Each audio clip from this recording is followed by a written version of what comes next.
नमस्कार मंडळी. तर इथे भोपळ्याचे काप अशा पद्धतीने कापून घेतलेले, स्वच्छ धुवून घेतले. तर तवा ठेवलेला आहे गॅसवर.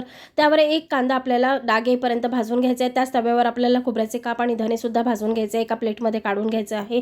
दुसरीकडे आपल्याला आता मिक्सरच्या जारमध्ये 7 ते 8 लसणाचे पाकळे, 2 ते 3 आल्याचे तुकडे आणि भाजून घेतलेला मसाला आणि भरपूर कोथिंबीर टाकून पाणी न टाकता मसाला वाटून घ्यायचा आहे. नंतर दुसरीकडे कढई ठेवायची. त्यामध्ये तेल तापलं की जिरं, मोहरी, सोप, मेथीचे दाणे, तेजपत्ता आणि हिंग टाकून आणि वाटून घेतलेला मसाला टाकून छान परतून घ्यायचा आहे.